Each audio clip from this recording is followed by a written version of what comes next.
it's important to just give yourself the time off. It's valuable in and of itself. And then B, from a productivity lens, we do have a real tendency to come back more energized, more focused, more creative than ever before. Very similarly to how when you let a field lay fallow or plant cover crops, it actually is very re-nutrienting to the soil. So that kind of time off, I think of it as re-nutrienting to our metaphorical soil. Welcome to Plenty. I'm your host, Kate Northrup, and together we are going on a journey to help you have an incredible relationship with money, time, and energy, and to have abundance on every possible level. Every week, we're going to dive in with experts and insights to help you unlock a life of plenty. Let's go fill our cups. Please note that the opinions and perspectives of the guests on the Plenty podcast are not necessarily reflective of the opinions and perspectives of Kate Northrup or anyone who works within the Kate Northrup brand. Let's talk about how to prepare to take a chunk of time off in your business without being worried that you're going to have to scramble or lose momentum or become irrelevant or whatever fears might come up around taking a chunk of time off. Now, I want to be clear that I did not take extended chunks of time off until I was several years into my business. So if you're in day one in your business, this may be a dream to put on the vision board like a few years down the road, because the reason I will often take a chunk of time off in the summer to be with my kids and just to savor life is that I have some momentum to ride on from the deposits I've been putting in from consistency over years and years. So I would say our first key here is number one, consistency. When we are consistent in our on seasons, we can have the luxury of just taking some time off. And in fact, there's a couple things I've learned about, like for sure, the Instagram algorithm and maybe possibly the podcast algorithm. We're going to explore this and try it out ourselves. Is that taking a break actually allows, when you come back on from an algorithmic perspective, to get bigger traction and bigger engagement. So I've been practicing, for example, taking a day in between posting stories, and I'm noticing I have higher story views as a result. Now, that's, stuff, Instagram tips are not in any way timeless, which is why I usually don't talk about them, but that's just been working for me lately. But the same is true of your system. So I think everything externally is just a mirror and a metaphor for what's going on inside of us. And any of our tech tools that we have created as humans are just mirrors of our own wiring anyway. And what's true is that when we give ourselves the gift of some time off, we come back with more creativity, more focus, more energy, more joy. And that's why I love scheduling in full blocks of time off when I have prepared for them well. Sometimes I take time off because I just need to, if I'm sick or something's going on with the kids or whatever. But for today's purposes, we're talking about taking intentional time off. I will also say this: when we don't take intentional time off, our bodies will find time for us. So if you haven't taken a break in a while, this is your reminder that eventually your body's going to make you take a break. So why not take it intentionally and plan for it and have it be a pleasurable experience as opposed to being an experience where you're sick or injured or having to do it reactively. So this is about proactive time off. Okay, so number one is when you are consistent, meaning you've consistently shown up with content. You've consistently shown up with emailing your list or communicating with your potential customers, or in whatever way makes sense for you in your industry from a consistency perspective. When you've been consistent, then it you have basically put in deposits energetically where you have more freedom and flexibility to take off. I've been in business in some way, shape, or form for 20 years. Folks know that they can really depend on me to be communicative, to show up. And so if I'm off for 6 weeks, nobody's wondering like, oh, is she ever going to respond? Is she ever going to show back up? No, there's enough of a history of cadence of showing up consistently and always turning back up that there's no interruption of that trust factor within my extended online community, but also within the community that is my closer circle of colleagues and friends. So, consistency, number one. Number two, I like to plan nicely ahead. So, I'm currently recording this episode in June. I wouldn't be like, oh, it's now halfway through June. I'm going to take July and August off. Let me see how I can work that out. For me, that would not be a long enough runway to prepare. Now, we do run, a multiple 7-figure company. We have team members. We don't have a giant team by any means. It's small, but it just wouldn't be respectful of our team or our customers to just take off in 2 weeks. So when Mike and I always sit down to plan out our year, we do that between Christmas and New Year's, usually from a personal perspective. From a company perspective, we're trying to move that further back so that basically the next year is planned around October, certainly by mid-November. We plan that out, and I always know hey, my kids are out of school in the summer. They're getting older and quite frankly, way more fun. And so I really want to spend this time with them. And so this will be my third year in a row that I've taken a solid chunk to be mostly not working and really read books, lay in a hammock, go to the beach, hang out with friends, hang out with Mike, hang with the kids, and be in summer chill mode. What that looks for me this summer is a little different than it did years past. I think in honesty, I didn't realize that I was actually burned out the first year I did this. And I really was needing full unplugged time. Mike had been sick. This was 2021, summer of 2021. Mike had been really sick. Then he had broken his knee. Then we were having all this stuff behind the scenes with family and the pandemic and political stuff. And then there was some stuff going on within our team and our company. And I just really needed to unplug. In retrospect, mostly I just needed the break because I was burned out. At this point, a couple years down the line, I'm not feeling that right now. And so I actually will be working a little bit more during the 6 weeks.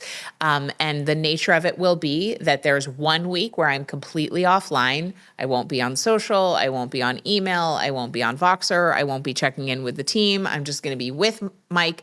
It's our 10th wedding anniversary, and we are going to Colombia. We wanted to do something different, but we don't have a huge chunk of time, enough to go overseas. So we're going there. Same time zone, pretty much 1 hour apart and only a 3-hour flight from Miami.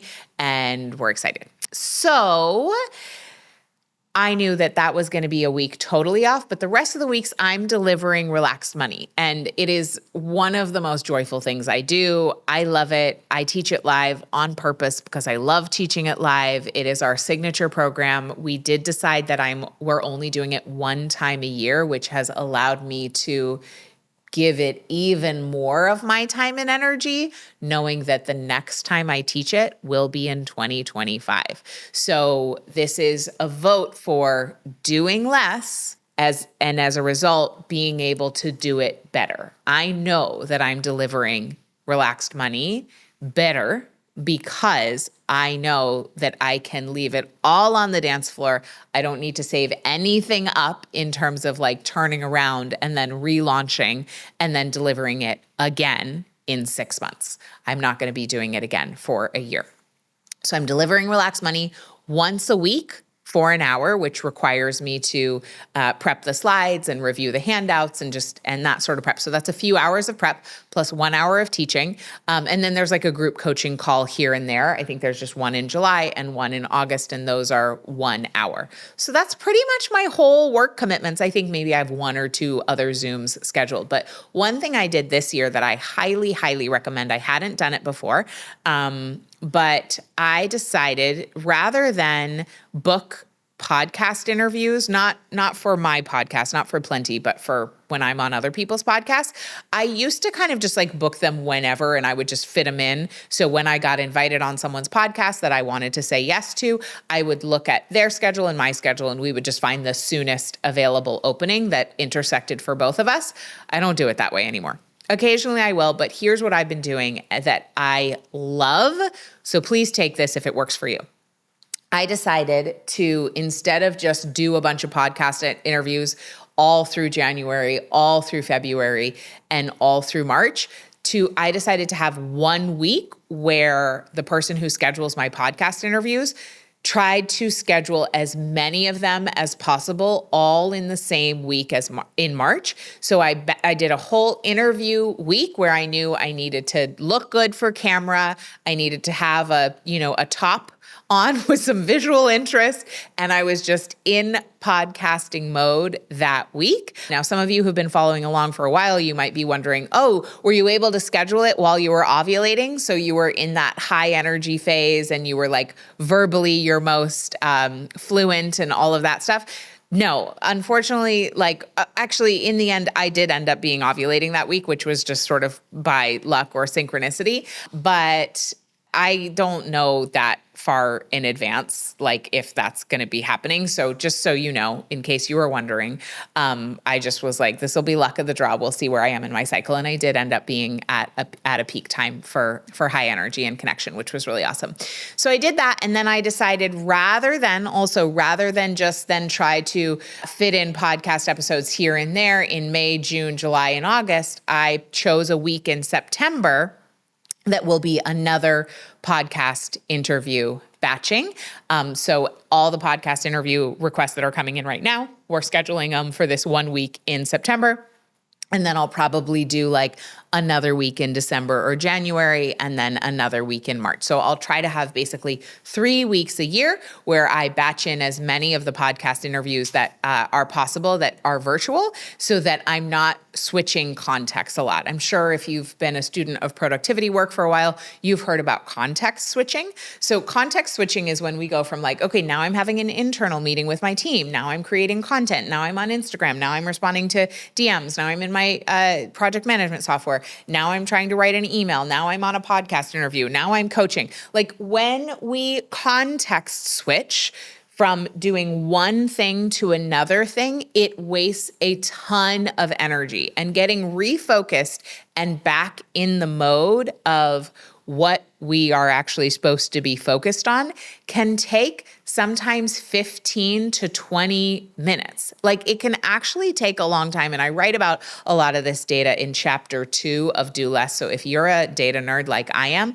go check out all that data on actually what is evidence-based in terms of our best practices for our most productive selves. But I know that for me, if I'm trying to switch contexts and toggle in and out of internal program delivery, content creation, marketing, like all this stuff. And then I'm like also popping into podcast interviews throughout the day. It's disorienting for me. And I go from like on to in to out to, and so having this 1 week where I did them all, I was like, ooh, this is risky. I could be a total spud by the end of the week. Like I might be a limp noodle, but actually by Friday night at the end of the week, I was going out on a date with Mike and I was so amped up. Like it was a little much for him, honestly. I was like very chatty and he was like, you really are a lot. But because I had the joy of talking to really interesting people all week and being in my flow all in the same context, I was so energized by that. I'm also an extrovert, so like that sort of thing is deeply energizing to me. Okay, so That's one thing, and that's just in the category of batching. Now, that won't make sense for everyone. Not everyone is trying to batch a bunch of podcast interviews where you're going on other people's podcasts, but perhaps you need to batch a bunch of your social media content ahead of time, or your emails, or your blogs, or your own podcasts. We are batching episodes of this podcast. So my podcast today, we're batching a bunch of solo episodes. And on other days, we batch guest episodes. So on the day that I'm podcasting, I am not also meeting with the team, doing all these other things. I'm here, I'm on camera, I'm with you. I get my hair and makeup done once, and then I change outfits in between, and occasionally I change earrings as well. And that allows me to be in the mode. It allows our team to be in the mode. We get it all done. And that is one of the strategies that I use to be able to then take a bunch of time off, because I've harnessed the time and energy and focus and creativity of creating one kind of thing all at once. And then we're done for up to, at this point, we could actually run podcasts all the way through mid-September, and we would be good to go. We wouldn't need to create a new episode. And that feels really good. I will tell you, as someone who has previously spent years doing things last minute, that's one of my own nervous system patterns that I have worked on healing over time, is feeling safer and safer with more spaciousness.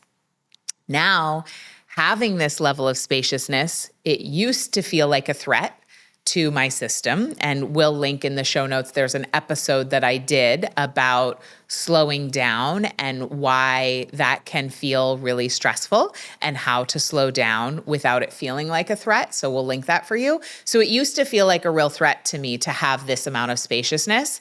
And now I savor it. Now it feels like luxury, a nutrient in certain ways. And I don't think I could ever go back to the level of scrambling I used to do. Like in the early days of our podcast, when Mike and I did the Kate and Mike show starting in 2016, we would often be recording the podcast like the night before it was supposed to go live, or like a day before it was supposed to go live. And then we would start the next week and be like, what are we podcasting about this week? And again, like there's nothing, it doesn't mean that the quality or the value was less in what we produced, but it was a level of pressure and stress that I have just evolved out of needing in order to feel alive.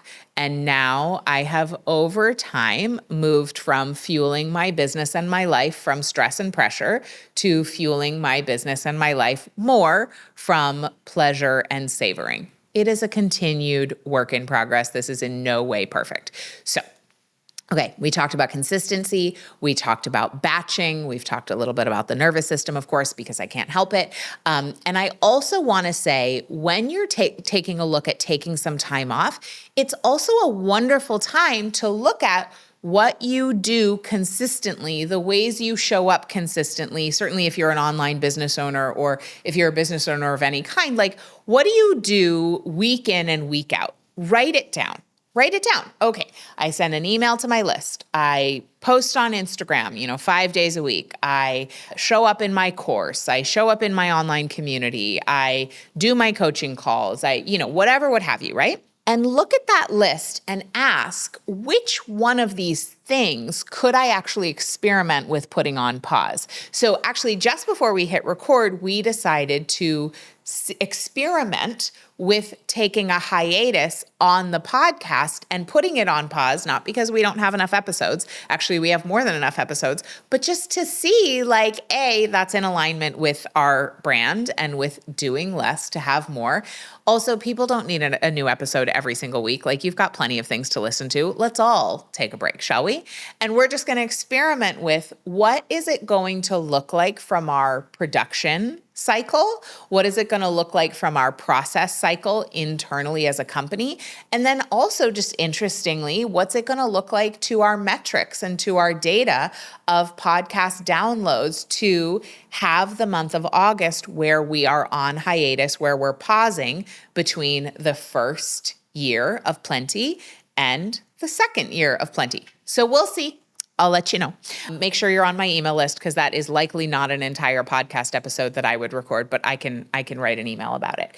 So that's something that I recommend for you to do, is to take a look at what is your normal list of production? What is your normal list of things that you make on a given week, or ways you show up, and ask yourself, which one of these could I put on pause during this time? Or alternatively, and I did this during my 2 maternity leaves. So when I had Penelope, I took 3 months off.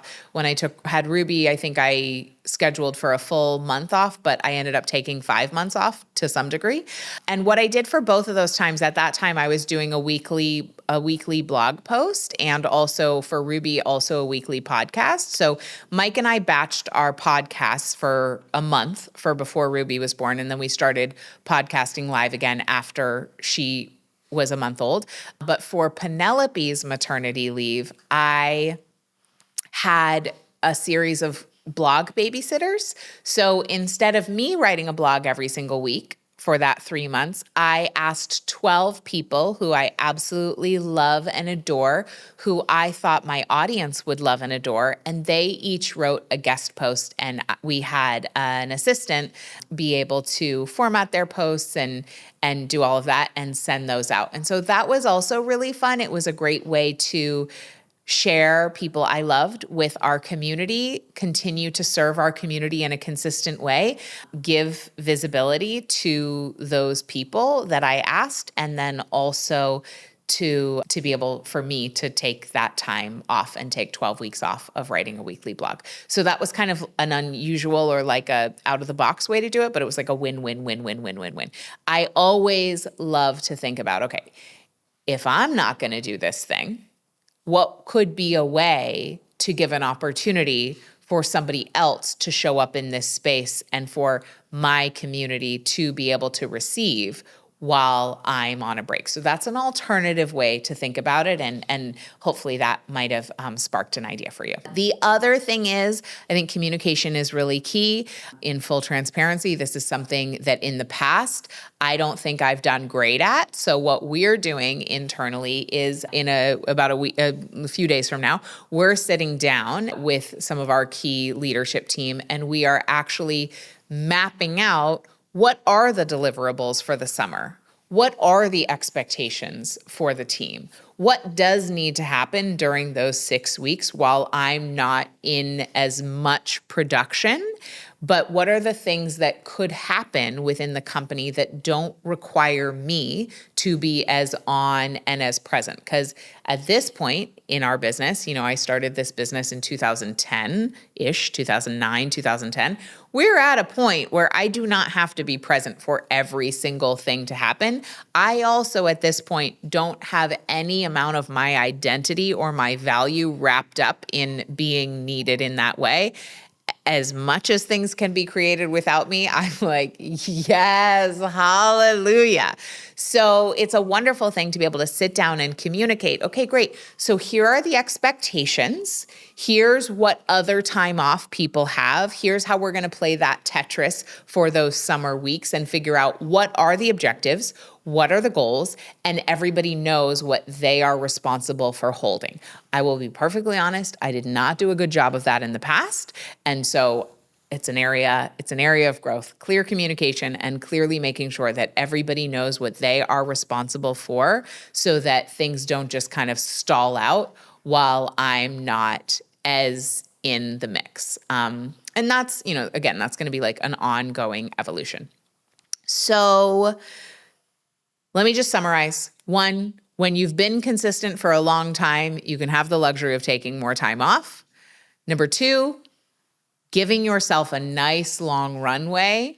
So I've been prepping and planning for this time off for at least 5 months, really knowing that I'm going to take that time. So I'm not needing to cancel a bunch of things, right? I'm not needing to tell the team last minute, oh, I'm not going to be available. Like everyone pretty much knows. So giving yourself a nice long runway, batching where appropriate and where you can, and then really looking at what can you actually just fully not do. I am a huge fan of just fully not doing things, right? We don't always have to jam pack our schedule ahead of time so that we can take real time off. Sometimes you can just cancel something. Sometimes you can just be like, yeah, no, so I'm just like not gonna do that. It's fine. The world doesn't really care. Like, let's be honest. None of us are as important as we think we are. No one really cares. Like, I am not having any kind of delusion that anyone is actually going to care that the Plenty podcast is going to take a hiatus for the month of August. I am going to tell you just because I think communication is important, but I know that everyone has full, robust lives, and it's really important to just give ourselves the time off, because when it's important to just give yourself the time off. It's valuable in and of itself. And then B, from a productivity lens, we do have a real tendency to come back more energized, more focused, more creative than ever before. Very similarly to how when you let a field lay fallow or plant cover crops, it actually is very re-nutrienting to the soil. So that kind of time off, I think of it as re-nutrienting to our metaphorical soil. I hope this was helpful. I hope you take some time off. If you do, please send me a DM, let me know, and have a beautiful summer. Thanks for listening to this episode of Plenty. If you enjoyed it, make sure you subscribe, leave a rating, leave a review. That's one of the best ways that you can ensure to spread the abundance of plenty with others. You can even text it to a friend and tell them to listen in. And if you want even more support to expand your abundance, head over to katenorthrup.com/breakthroughs, where you can grab my free money breakthrough guide that details the biggest money breakthroughs from some of the top earning women I know, plus a mini lesson accompanying it with my own biggest money breakthroughs and a nervous system healing tool for you to expand your abundance. Again, that's over at katenorthrup.com/breakthroughs. See you next time.